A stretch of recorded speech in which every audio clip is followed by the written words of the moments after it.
Todd, they say communication is the key in relationships. And apparently also not turning your buddy into a speed bump. Our goal at Best Motorcycle Roads is to make your next motorcycle trip the best it can be. The bottom line is you must keep your head on a swivel and just make sure you do your pre-trip maintenance before you get into a trip. That's right.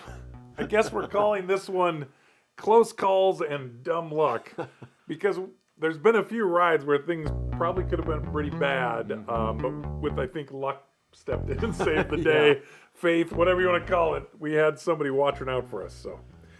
The first story I was thinking we could talk about is the Mike's near miss. I don't remember if it was in Wisconsin or not. You thought maybe it was down south too. Yeah, but I'm thinking south, but yeah, I do know it was a beautiful day. it sure was. And it probably doesn't matter where this was No, because it's not the point of the story. It doesn't matter where, for sure. And most of us at this point in time of our rides, I've been using Sena headsets. Just works so good to call out, here's some gravel, here's something, hey, we're taking a left. I see this, I see that. So we were cruising down the road, and I do remember this. We had gotten to a point, and I think, sometimes even when you're trying to follow the GPS, you get a bad signal, and it's a little behind, and pretty soon, boom, it pops, and you're turning in, Right. 0.22. Yeah. And so Brad said, hey, taking a right, and I think Chris was right on his tail, and Chris wasn't going to make the turn. So he had kind of said, hey, I'm not making the turn, everyone pay attention. So the headsets were there. I was on the brakes. I think it was Brad and then Chris and then Mike and then myself. So everyone was kind of on it, but then I realized that Mike didn't have his headset on. Didn't have a headset at all. Yeah, right. So he didn't hear anything, and he had he had drifted off a little bit, and this happens. And again, we were kind of in I wouldn't call emergency stop, but we were stopping quick. It was a hard, because you're having to make a hard right turn, and that can happen. I mean, your mind just wanders. You look off into the distance. You see something cool, on the side of the road, or whatever, right? Well, Mike didn't see that, and so when he figured it out, he was going in full brake and lock up mode. Yeah. And when he came to a stop, and thank goodness, Chris didn't turn, because Chris just kind of stopped and didn't move. And Mike came up hot. He came up right in his back pocket, and it happened so fast. And when he stopped, he was right on Chris's, just in his saddlebag. I mean, he was in his back pocket within an inch. Right? Oh gosh, I mean, I don't even know if Chris would have leaned over if he wouldn't have got him. So it's just.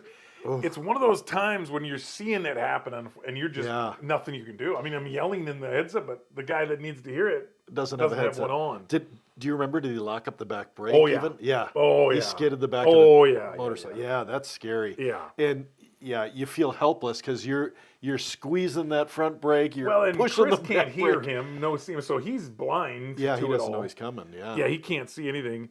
And then he just, then it was like, boom, we're stopped. And then Chris is like, whoa. And Mike was a little, he's shaking up, of course. Sure. But the first thing he did when Mike got home was now all of a sudden he has headset now. He bought it the next day, didn't he? So, I mean, we talk about the enjoyment that we have because we're just bantering so much on the headsets. But really, I mean, there is a safety concern that really does help. And it really... that was kind of the solidification moment for us that said, okay, you got to have it. You got to have a headset because it's just too much. Yeah. A second one that I was going to talk about was Chris's Detour. Unplanned Detour. Unplanned Detour. So this one, I believe we were in Missouri, and it was a really nice road, I think. And it was, again, another great day. We were riding some gentle curves back and forth. Everything was going well. And sometimes, and you'll come up on these once in a while, and one of these turns will be just a little tighter than the others. And, I think this is where, did he come into the corner a little hot? Yeah, he came in a little hot. He didn't really set his body up for it, didn't realize it was there. And by the time the curve was on him, he found a little gravel on that curve. Yeah. Because I remember I went to the inside of it. he was out in the middle of it and Took it a little wide. Yeah, took it a little wide, didn't have the right lean. Like I said, his body wasn't ready, couldn't lean enough. And then I think there's a little bit of a fear factor. If I do Well, try you and... start to pucker a little at that point. That's a good way to put it. You think, I don't want to turn, like now really try and grab onto it because there's gravel here. Right. So, well, and the other thing that people don't realize is that like motorcycles have more grip on their tires when they turn when they don't. So the amount of tire that's touching the road is actually greater when you're in a corner than when you're sitting straight up. Yeah. Now, granted, there was some gravel, so that's a whole nother. Right. But I think you'll watch these videos of these people that wreck, like just go tail of the dragon wrecks. Oh yeah. And you're just like, why are you not leaning? I mean, I think, Yeah. And there's times when it's counterintuitive how to turn a motorcycle. Yeah, because you push on the inside the direction you want to go. Right. Like it almost feels like you're turning or trying to. Well, you technically are. You are. You're pushing the opposite direction of where you want to go, which is crazy. And the reason why is because then the dimensions of your tire actually get smaller on the inside, so you end up leaning, which, it's a whole nother physics lesson. And it's got the whole gyroscope effect yes, with exactly. the two tires spinning. Yeah, so that was just it. The poor guy didn't have his body ready to turn, and he came in hot, and there was gravel, and it was just. And then he was puckered. And then he was puckered at that point, and he was last in line. Yes. And we all had headsets at that point, and all of a sudden, what do we hear over the Boom. headset? Well, we hear. Shit. Yeah. Coming over that side. And I just remember looking in the back. Yeah, you saw him, actually. You could see some dust. I'm like, oh, good Lord. Yeah, Chris went in the ditch. Well, and then I think he went silent just because he's not describing this to us. And I'm like, Chris went in the ditch. Yeah. I'm like, this is bad. I'm sure he was taking inventory first, I mean, that's what you do. Am I hurt? Is the bike hurt? Right. Did I break a leg? Yeah. So, thankfully, he kind of drove it into the ditch. He did, which was smart, I think. It wasn't a big ditch. I think it was it was probably the perfect place that this could have happened. It was, yeah. And so he took a little bit of an unplanned off-road detour. And luckily there weren't cars coming the other direction, because he had to cross oncoming traffic going into the ditch. Right. And thank God, we were the only ones out there that day. But, and he's, I'm okay. And we're like, finally. We turned around at U-turns, and on our way back, he was like, I'm all right. It did bend, it had some damage. Not even damage, like the windshield came off, but it was like a quick release, but then his footrest, was kind of bent up. Clanked We were up. able to highway peg. Yeah, it was just a highway peg that was clamped on, so we got that bent back, and the mirror, I think, was just out of place. So it all went back together. I don't even remember if there was any other scuffing on the bike. I don't recall. It seemed like it hit the engine guards and the probably foot what pegs what was supposed to. Yeah. So gravel plus speed plus a slight loss of focus equals pucker. Bad combo. Bad combo. So, but I think one thing's to learn.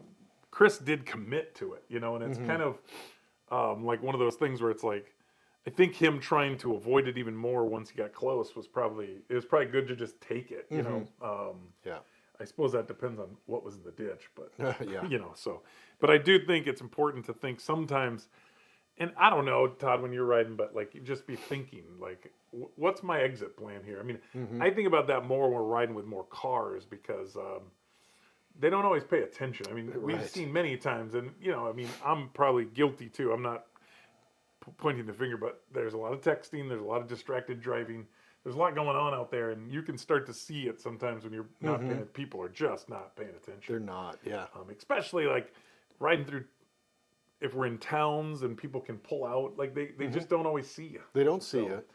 And it happens on rural roads too. I know we've been on plenty of straight roads, and there's an intersection teeing in, and there's someone coming towards us going to make that left turn, and all of a sudden they'll just turn right in front of you. They I always watch you. the tire. I do too. I Just look to at the see tire. if I that try and tire's look moving. at them. Make eye contact. Eye contact. If I can see them looking at me, I know they've seen me, or throw up a hand. Hey. Yes. Yeah. That's right.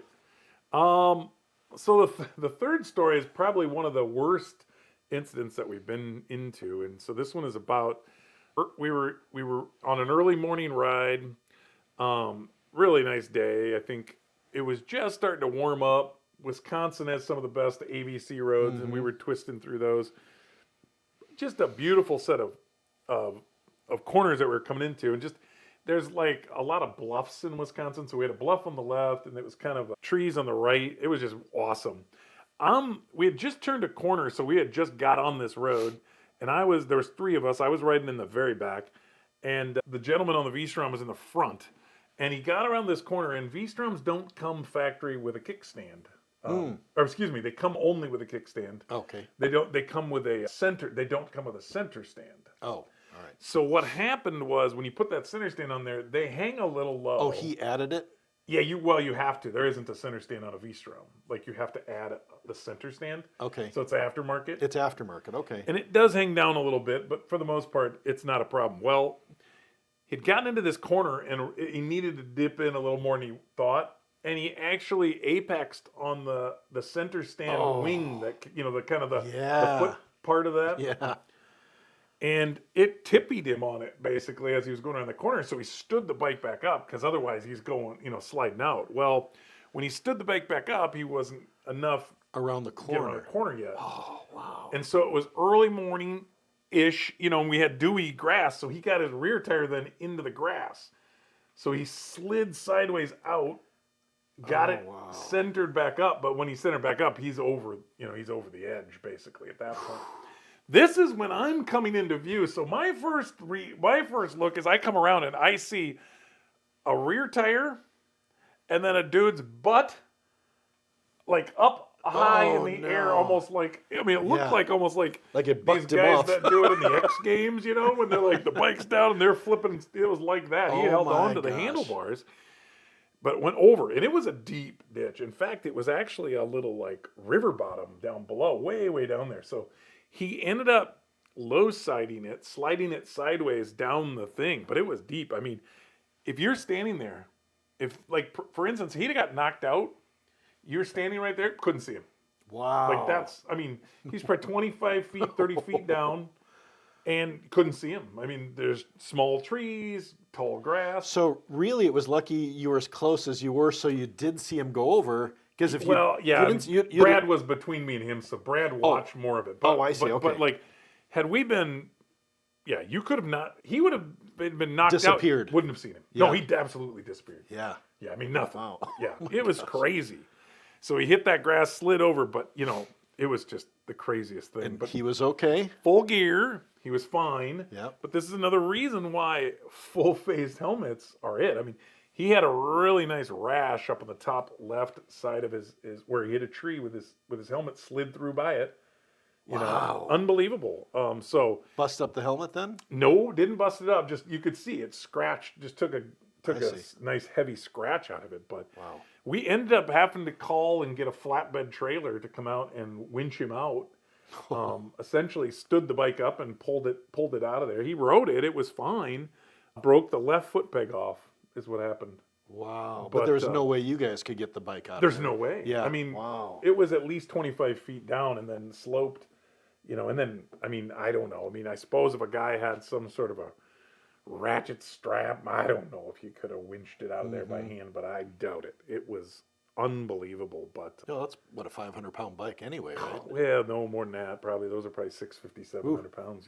Yeah. But, yeah. So I mean, you do have to be careful when you have accessories. I mean, there's some of these things you just got to make sure you know that. I mean, I've never seen that happen before, but that's definitely what happened. And then just again, and you just don't want to underestimate corners. You got to have a plan.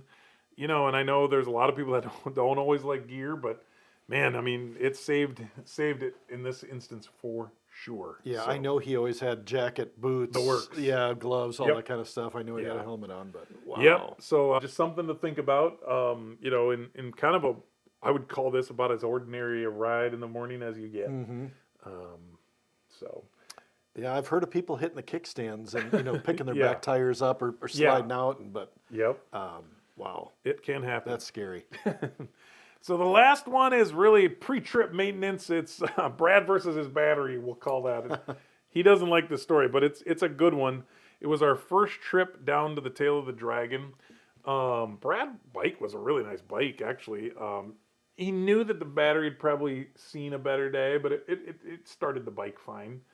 The incident kind of happened, though. We'd stopped checking maps, trying to figure out where the heck we were going. Killed the bike because, it was running and, it's loud.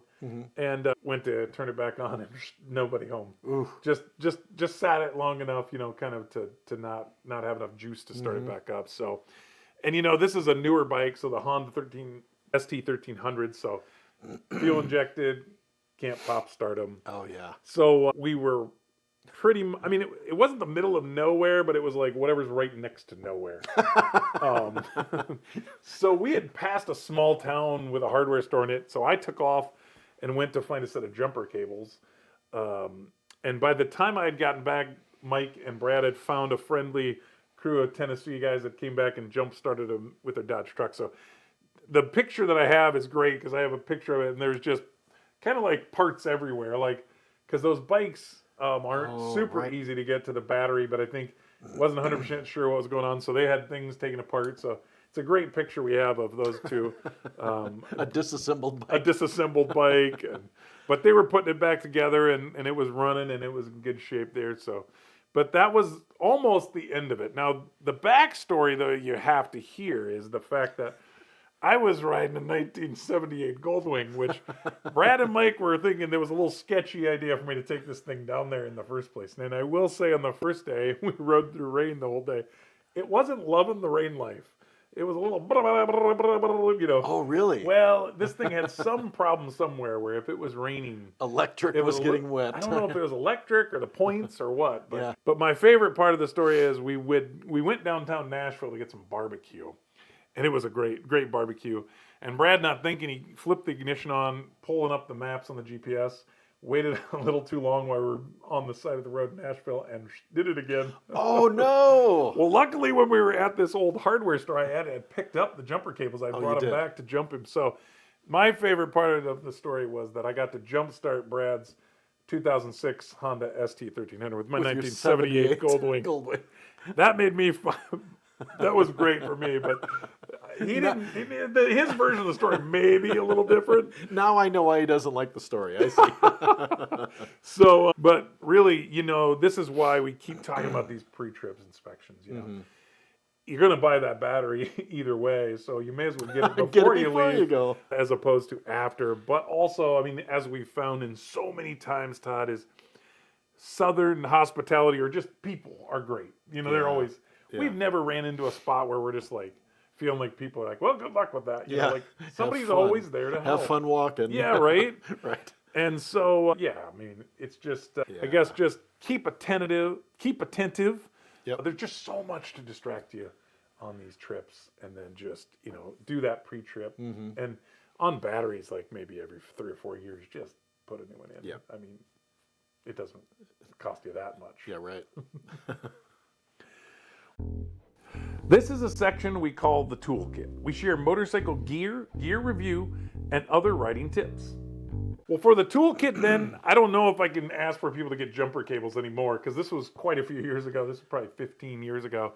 Now I'd say make sure you just have a jump pack, at least. That would have been just as good. That's a lot of weight, though, isn't it? And a jump pack, too. It is, but the double bonus of the jump pack is I've used it more times for making sure that my headset was keeping charged. Oh, that's a great idea. They usually do have USBs on them, don't they? They do. Yeah. So it's kind of like you can't complain. Yeah. And then, jumper cables are a little, even small gauge jumper cables are pretty bulky. So I think the jump pack is probably the way to go. Yeah. And then headsets. We've talked about it forever. Probably every 5th episode we've said we wouldn't want to do without them. Yeah. And we don't specifically talk about one brand. We happen to use Sena. Sena's, Cardos are popular. And there's some, if you're just doing your own thing, there's some cheaper ones out there that do work too. But you got to want to, I don't know. We just wouldn't want to do it without talking to people. Yep. I know it gets boring even the last 30 minutes when some people's headsets kick out, when they die of battery. It's like, what the heck? Yeah. Makes that 30 minutes seem like a long, long, long time. But, and then I'll just put a punch in and, it's like, wear a helmet if you want to, don't. But a good full face helmet really is something I would highly recommend. And, when you're getting into some areas where you might have some sketching, you got to put that face down too. Yeah. Having the face up is probably more unsafe than having like a 3/4 without a face or modular that you can pull down. Mm-hmm. You got the helmet up, you probably hook it. You might have hooked it on a tree and ripped it right off your head. So Yeah. So it's one of those things. But yeah, that's the things with the toolkit. Any other thoughts you have there? No, Tom? I do. I agree with you on the helmet. I have a modular helmet. Yeah. I think you do too. Yeah, oh yeah. I like those. So when you're stopping at the gas station, you have to take it off. You can just flip the chin bar up and Just talk to chat and whatnot. Yeah. Get something to drink. A little. I like it when we get into town. It's been a hot day. You can get a little more airflow too. Yeah. Especially like on you guys' wings where you're not quite as much wind coming Out the around. wind. Yep. So I usually just lower my windshield. Mm-hmm. So yeah. Well, if you like the podcast today, please like and subscribe. Sign up for our BMR Rider Alerts. It's our way of keeping you in the loop. We can also ask you that we have a great podcast here, but we also simulcast this baby onto the YouTubes. So check out YouTube if you want to, and we promise no spam. Keep the spirit of adventure alive, and remember, bikes, friends, and endless roads, the stories ride forever. Take care.